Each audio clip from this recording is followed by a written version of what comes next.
Good morning, good afternoon, and good evening, and welcome into episode 65 of Kayfabe Kouncil, the show where we review and critique news topics and segments in the world of professional wrestling. My name is Pretty Tony. My co-host TF Joker is on vacation, so once again, your old pal PT is flying solo this episode.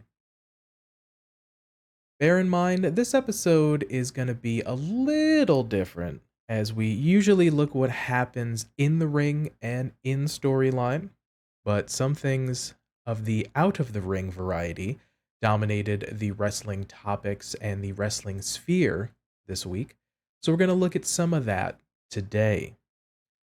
But before we get into some of those, in addition to some of the larger stories that have overtaken wrestling this week, have note Macey Estrella, formerly known as Lacey Evans in the WWE, parted ways with WWE to focus on her family and to open up a cafe called the Sunny Summers Cafe, named after her daughters. Macey's plan is to make the cafe available to organizations such as Alcoholics Anonymous, and they're planning to offer free coffee and donuts to those who come to the meetings. That's actually a really great thing, honestly. You can't fault Macey for wanting to spend more time with her family and the ability to open up a business that has really strong community ties. I've known some folks that have struggled with some substance abuse problems, and anytime that you can have a place where you can offer some support and a place for meetings in particular is always a good thing. So, you take some lemons and make some lemonade, as an allusion to Becky Lynch, accidentally, perhaps. But yeah, turn something around, and yeah, if she wanted to just step away, that's fantastic, and looks like she's on to different ventures, so congratulations for her. In addition, we have All In has sold over 80,846 tickets plus, surpassing the ticket sales figure for WrestleMania 32, which sold 80,709 tickets sold. And bear in mind as well, some additional news, WWE has sold over 90K plus tickets between both nights of WrestleMania 40 in Philadelphia. So it's going to be a little divisive, but I'll make my stance. I'll put my flag in the sand. Congratulations to both companies on their success. Honestly, you love to see wrestling be so hot. You love to see so much interest from fans enjoying the sport here. So I know folks are sometimes on one side of the fence or the other, but honestly, with a lot of people interested in wrestling and fans buying a lot of those tickets, congratulations to both companies. You love to see it. And one quick last note here, AEW's Fight for the Fallen shows this week are benefiting the Maui food banks, extending assistance to those affected by the Maui wildfires in Hawaii, including a reported $100,000 sponsorship deal to promote the Texas Chainsaw Massacre video game in an eponymous death match on AEW Dynamite. In a match that was received, shall I say, mixed reactions from the internet wrestling community. Some fans were okay with it, some fans were outraged. Regardless, the funds from the sponsorship are going straight to the Maui food banks, so we get a little bit of weirdness and sponsorship deals. We've gotten things in the past. We've gotten the Cracker Barrel match, the sponsorship with the Game of Thrones Dragon piece. We got the Bryan Danielson and Daniel Garcia match. So things have happened before. We've gotten in WWE. Let's not forget the Slim Jim and the Mountain Dew Pitch Black thing. These are real things, but regardless, the outcome eventually to get the donation sent to the Maui Food Bank is always a good thing to see. So kudos on them. But those were just some quick hits and quick stories from this week before we get into the show proper. As a reminder, you can find us in video form at youtube.com/kayfabekouncil and in audio form wherever you get your podcast from. On this week's episode, we look at trouble in AEW, some backstage news regarding CM Punk's relationship with some of the roster, as well as a interesting story came out about Cash Wheeler this week. And is Edge retiring from WWE? Perhaps having his last match on SmackDown against Sheamus? So, coming up first. Trouble in AEW. So I'm going to put out a very small, quick disclaimer here. There was a lot of reports that came out about CM Punk this week. There were a lot to sift through. And a number of them had some just reports on things that came out and from their sources. And there were a lot of editorials there. For folks that aren't aware, just folks editorializing or adding their sort of opinions and just kind of sharing their thoughts on what things happen. So what I tried to do is sort through a lot of the information that was just reported. I tried to sift through and eliminate a lot of the editorialized portions of things so that it's a little bit more organized. And once we have what has been reported, then we can share our thoughts and have a conversation after that. So I tried to sift through all that and organize it to make it a little bit easier to digest. All right, so the first story we're going to look at here comes from the last week's episode of AEW Collision. This was post-match and off-air comments made by CM Punk regarding Hangman Adam Page. So speaking after this week's episode of AEW Collision, this would be now 2 collisions ago at the time of recording, Punk had some strong words for the Cowboy. He said, quote, "Carolina is Hangman country," reflecting on a sign in the crowd. "Earlier today, I went to a local supermarket and I figured out why they call him Hangman. It's because the pegs in the toy aisle are full of Hangman action figures because nobody wants to buy them. He's a peg warmer, unlike me, who moves merchandise, pops ratings, sells toys." He continued, quote, "You got everybody in AEW saying, 'I'm the heart, I'm the soul, I'm the spirit.' Well, that's objective. What's a fact is the people who say that certainly ain't the chin of AEW because the lights go out faster than, what? GTS? Go to sleep? I don't know what I'm trying to do. I got rocked too. I told the House of Black no chops, but they chopped me, so I'm very mad." So those were the off-the-cuff comments made by CM Punk after his match with the House of Black. We had a follow-up report here. According to a report from Fightful Select, CM Punk shots at Hangman Page were not part of any planned work. Multiple sources in the company say that post-show promo was not designed to build any sort of storyline and isn't a work. There were no plans for the promo to be filmed, and it was said to have been, quote, off-the-cuff segment. According to a report from PW Insider, CM Punk's comments were made in response to several fans who were heckling him after the show. Additionally, Punk noted that he was, quote, rocked in the main event match and didn't really know where he was going with his promo. As of the writing, there are no plans for a CM Punk versus Hangman Page storyline, so it's just another case of CM Punk being a loose cannon he's known to be. And the last portion in this mini topic, Punk apologizes to Hangman.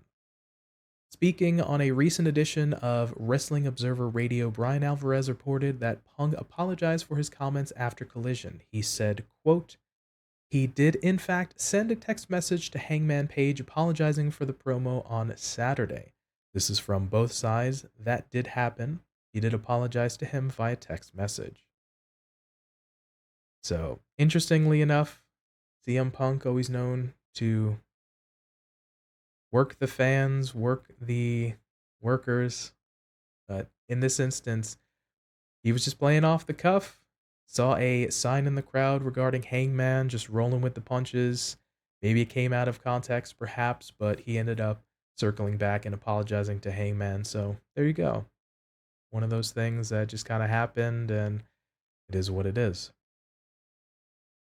All right, the next portion of the CM Punk saga from this past week comes from an interaction that Punk had with talent. The first one here being reported was one regarding Ryan Nemeth.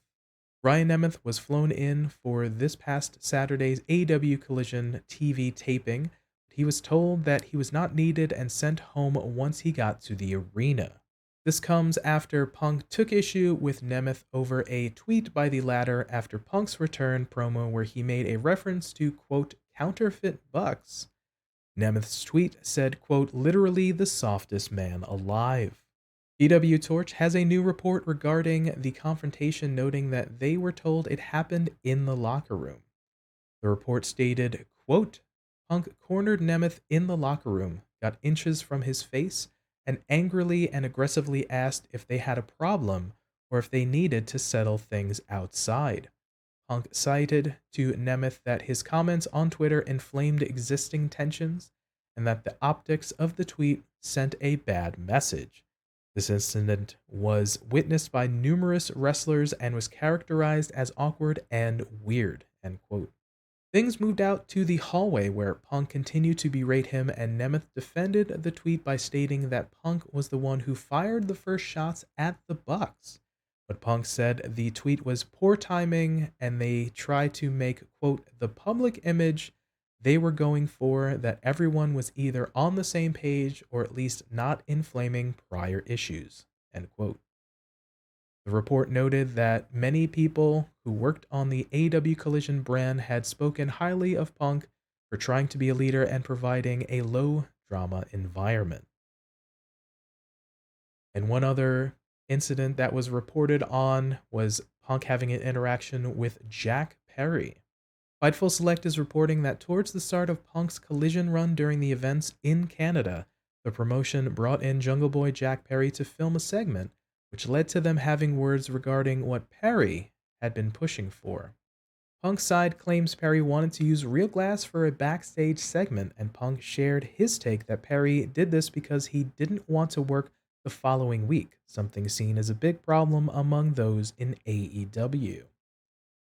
Punk's side claims Perry was going against production, doctors, and Tony Schiavone advising him not to do it. They told him that smashing real glass was a safety hazard, which made Perry unhappy before guidelines were put in place and forwarded to the talent regarding things that required clearance. Punk was asked to step in and did so in a calm way. He said that they don't do that on Collision, and if Perry didn't like it, then he should stay on Wednesdays. It was referred to as an argument as it made its way around the locker room. The report added that, quote, Punk's claim was that Perry was throwing a temper tantrum over the spot not being cleared and people trying to prevent it, end quote. Several people agreed with the stance Punk claimed. So we see some instances of Punk approaching talent looking to sort out some issues or just offer some veteran leadership to varying degrees. So you got to give credit for Punk looking to just try to smooth things out, at least in this instances here. So depending on the approach, so just trying to squash some beefs, I guess. And one last report here, just regarding some backstage dynamics regarding the AEW locker room. As reported by the Wrestling Observer newsletter, the atmosphere behind the scenes in AEW has taken on a somewhat familiar tone reminiscent of the circumstances leading up to the notorious Brawl Out incident from the previous year. While overall harmony prevails backstage and collaborations among the talent generally flow smoothly, there's growing discontent regarding the reoccurring drama and the formation of various cliques. Esteemed veterans not embroiled in the conflicts argue that unless the issues are directly addressed, the situation could deteriorate further. In an effort to maintain tranquility and avert potential legal disputes, a decision has been made to keep individuals separate from CM Punk. Though CM Punk and his supporters have reportedly expressed a willingness to engage in dialogue with key figures such as the Elite, there appears to be a lack of communication regarding these potential discussions. Speculations surrounding the notion that management might be impeding the organization of such meetings. Notably, the issues appear to primarily involve CM Punk, while other AEW talent such as FTR, the Young Bucks, Hangman, Page, and Kenny Omega managed to resolve their differences earlier. A proposed third encounter between the Bucks and FTR was quickly agreed upon by both parties upon Tony Khan's suggestion. In addition to these tensions, there has been a series of smaller incidents, one of which included a social media post by CM Punk on Instagram featuring a Ring of Honor Death Before Dishonor t-shirt with an incorrect date. This event, interpreted by some as a slight toward Dana Massey, Matt Jackson's wife, and the individual responsible for AEW merchandise, highlighted underlying tension. And lastly here, despite the underlying concerns and controversies, CM Punk's presence has been described as influential and positive within the realm of AEW Collision, where he is noted for his leadership and contributions to the show's booking process. So a lot to take in here, so a little bit of a quick recap. Punk, after his match on Collision, saw a sign in the crowd regarding Hangman Adam Page, cut an off-the-cuff promo, which wasn't meant to or lead to a match or a storyline. Punk apologized to Hangman afterwards. Second, Punk approached Ryan Nemeth backstage regarding Nemeth's softest man alive tweet. Punk mentioned his comments on Twitter inflamed existing tensions, and the optics of the tweet sent a bad message. Punk said the tweet was poor timing as they were trying to make the public image that they were going for, that everyone was either on the same page or at least not inflaming prior issues. Nemeth was sent home. Thirdly, Jack Perry wanted to use real glass for a backstage segment, with production, doctors, and Tony Schiavone advising him not to do it. Punk was asked to step in and did so in a calm way. He said they don't do that on Collision. If Perry didn't like it, then he should stay on Wednesdays. Several people reportedly agreed with the stance Punk claimed. And finally, with trying to keep certain talent separated, it appears that there is a tone reminiscent of the circumstances leading up to the notorious Brawl Out incident from the previous year. Veterans not embroiled in the conflicts argue that unless the issues are directly addressed, the situation could deteriorate further. Alright, so now that we're all caught up, there's a lot of wrestling journalists who reported quite a lot of information in regarding backstage incidents or backstage stories this week. So, once again, I tried to organize it in a little bit of a succinct fashion. Wrestling is one of those things that have big egos everywhere. How many times that we've heard from the wrestlers themselves or from journalists that people just don't get along, they don't have personalities that get along with one another, or somebody did something, right? Makes me think of Shawn and Brett from the 90s, where as much as they tried, they just did not get along. They did good business in the ring, but they just did not like each other. So it's going to happen, right? And this is a workplace. You have folks within their locker room, their coworkers, much like any one of us, right? We're not always going to get along with our coworkers. So it's one of those things that just happens everywhere. Are there possible issues? Yes. I mean, you hear the murmurings from the reports and from the wrestlers themselves, and ultimately we ended up having a incident last year in September for All Out. These things happen. Are there some issues? Of course.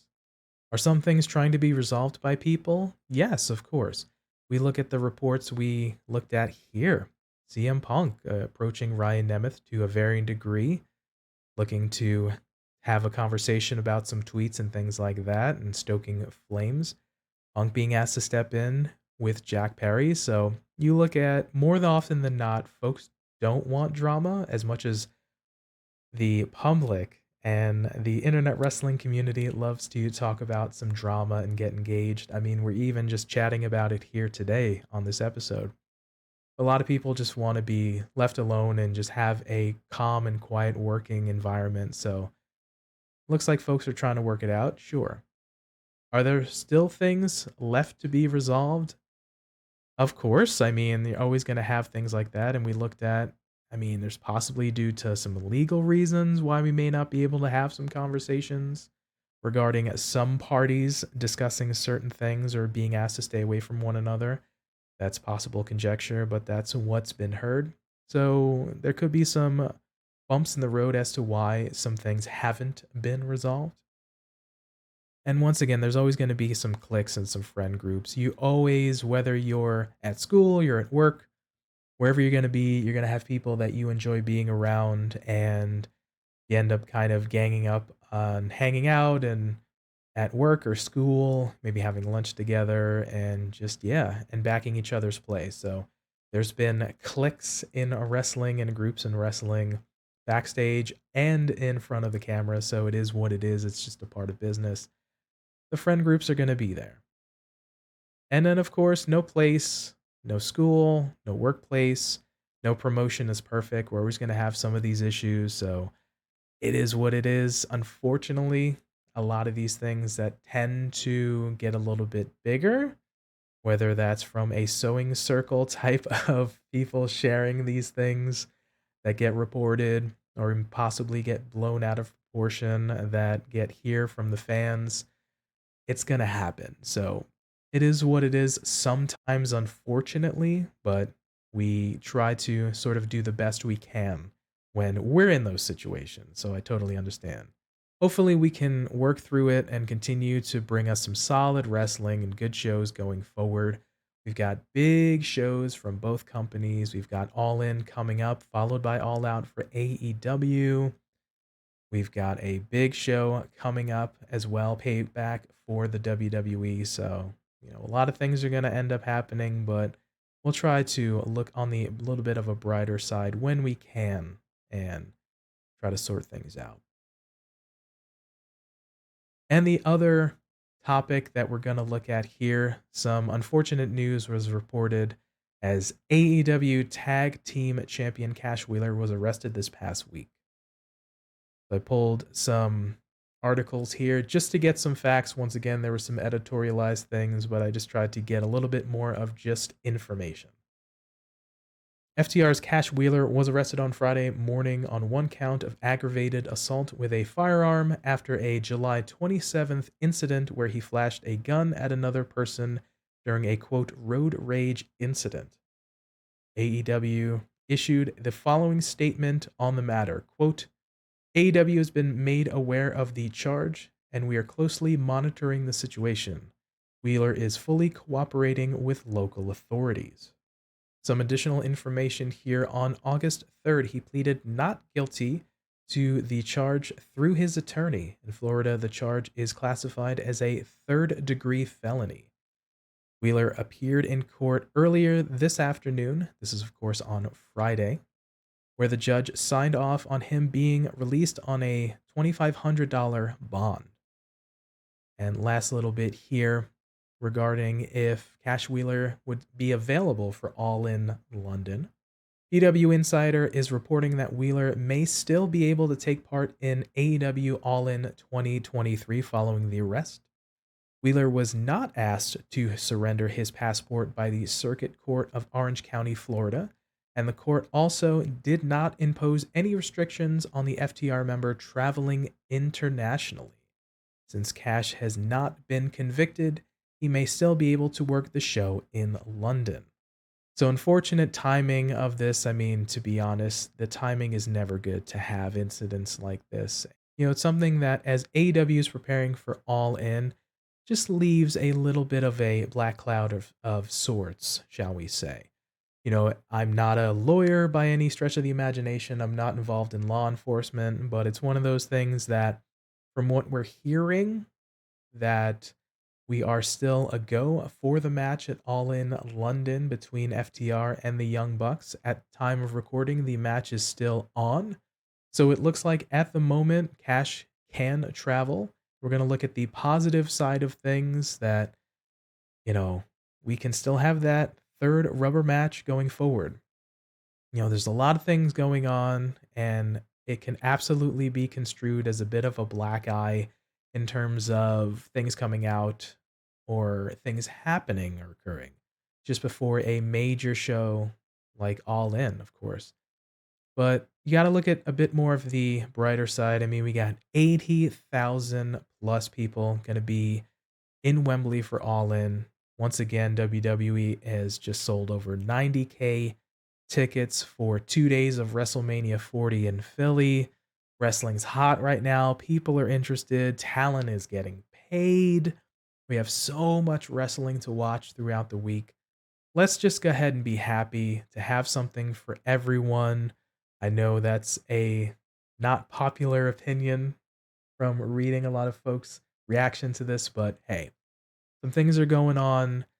Hopefully, we can sort out all these issues and look forward to good shows going forward for both companies and for the wrestling world as a whole. All right, so that was some information regarding some troubles in AEW. Let us know down in the comment section below on YouTube or hit us up on Twitter, Instagram, and let us know what your thoughts are on some of the backstage news regarding the AEW roster. The unfortunate incident with Cash Wheeler. If you're looking forward to All In, definitely let us know down in the comments below. All right, and the next topic we're going to look at here is Edge retiring.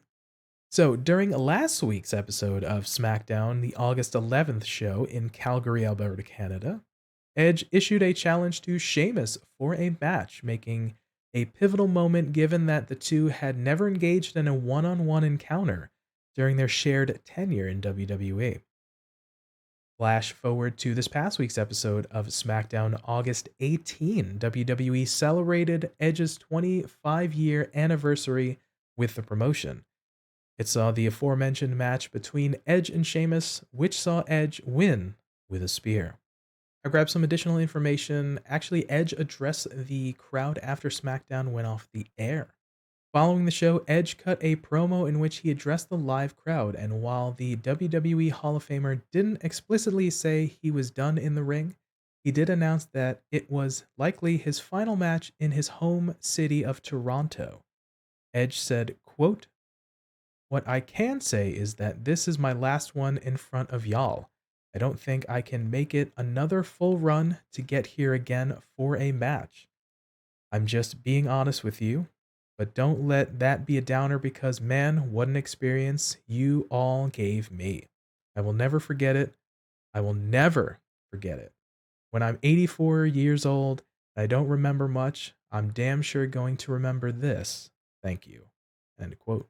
Another note here, Edge says Friday's SmackDown was his last match on his current contract. The WWE Hall of Famer addressed this while speaking with ET Canada. He said, quote, "Here's what I can honestly say, and this isn't the answer everyone wants. I truly don't know. I really, with 100% truth can say I don't know. That's strange for me, but I really don't. I put some thought into it, but not a lot. This is the last match on my current contract. I don't know.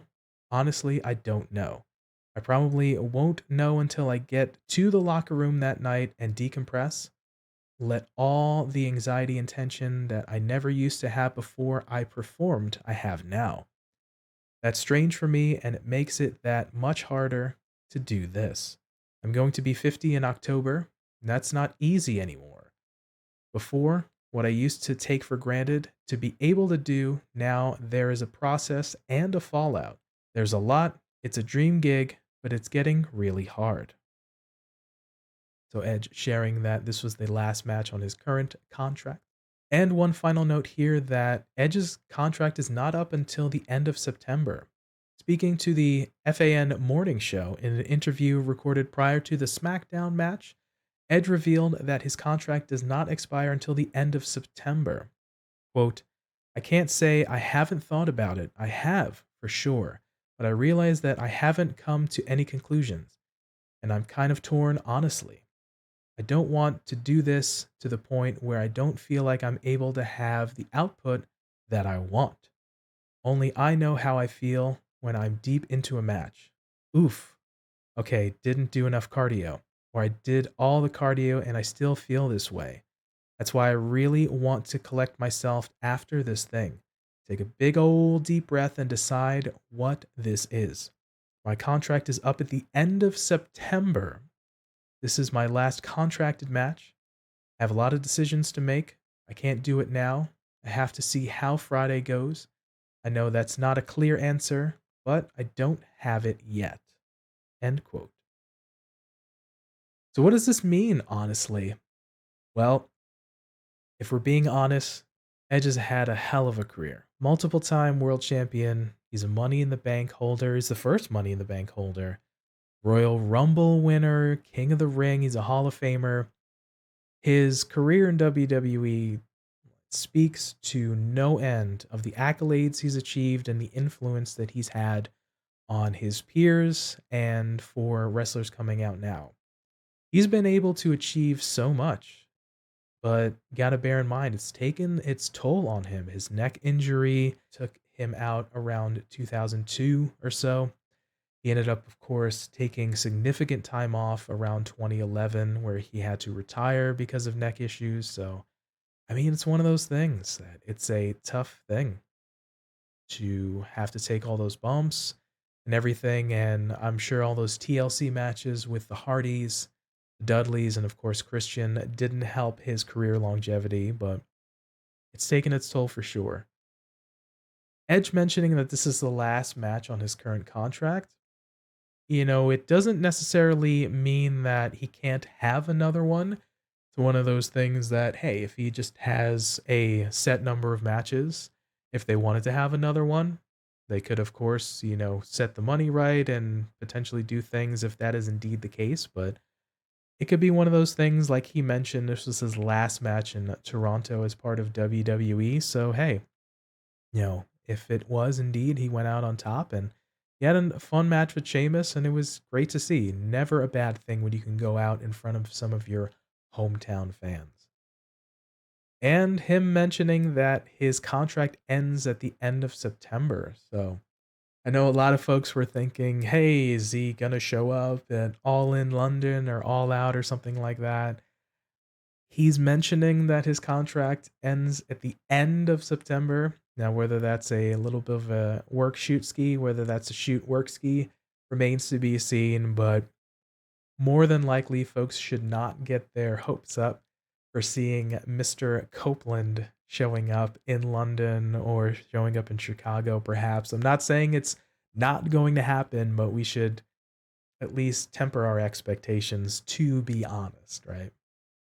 So he could wrestle potentially another match under his current deal, right? We're in the latter portion of August at the time of recording, so maybe one match could be squeezed out. Who knows?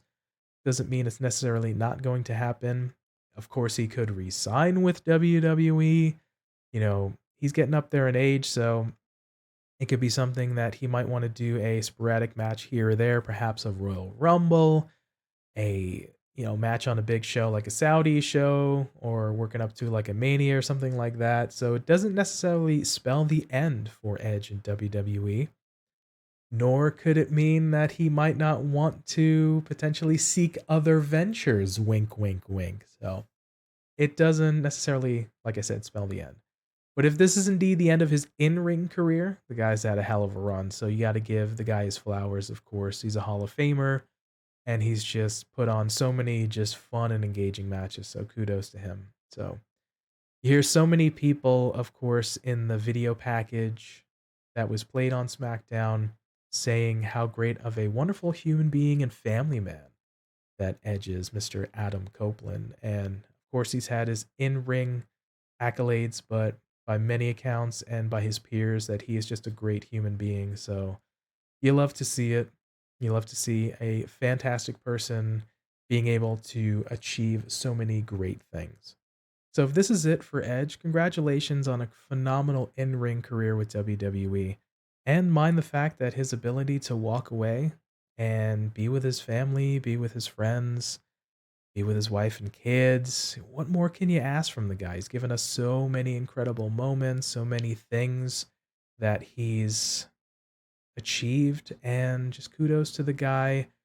Whether he wants to take some time for himself, whether he wants to do more wrestling, whatever you want to do, man, we appreciate you. So thank you for all your contributions and look forward to hopefully you doing more things in the future.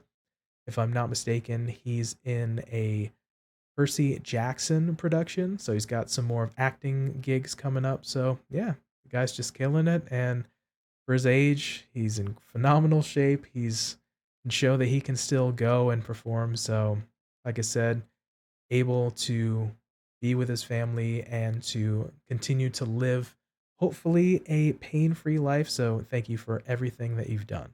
All right, so that was a bit of information and some of our thoughts on Edge possibly having his last match on his contract and possibly in WWE. Let us know down in the comment section below on YouTube or hit us up on Twitter, Instagram, and let us know what your thoughts are on Edge possibly retiring. If this is his last match in WWE, would you want to see him wrestle more? Would you want to see him continue with WWE or perhaps go somewhere else? Let us know down in the comments below. All right, so that's going to wrap it up for us here. Quite the interesting episode we had this week. A lot of backstage news regarding some of the AEW talent and their relationships with one another, and some things that might be a little bit of a shoot work ski, work shoot ski. Some unfortunate news about one of the tag team champions. Hopefully, everything is okay with them and with the company, of course, and Edge looking to possibly retire, maybe take some time away, perhaps seek some other ventures. So, quite the interesting collection of stories that we talked about here on this episode. Reminder, this was a little bit of an unusual. For the most part, we look at the in-ring action, some of the in-ring stories, but this week was just kind of dominated by a little bit more of outside of the ring perspectives and stories. So figured we just cover this in a little bit of an unusual episode, but try to present with some more of the news and then just kind of give our thoughts and takes and takeaways from them. So appreciate everybody listening and watching. Thank you so much. We're going to wind down on out of here. So for me, Pretty Tony, we thank you for your time and letting us be a part of your day. And remember, be good to yourself, be good to each other, and we will catch you next time. Peace.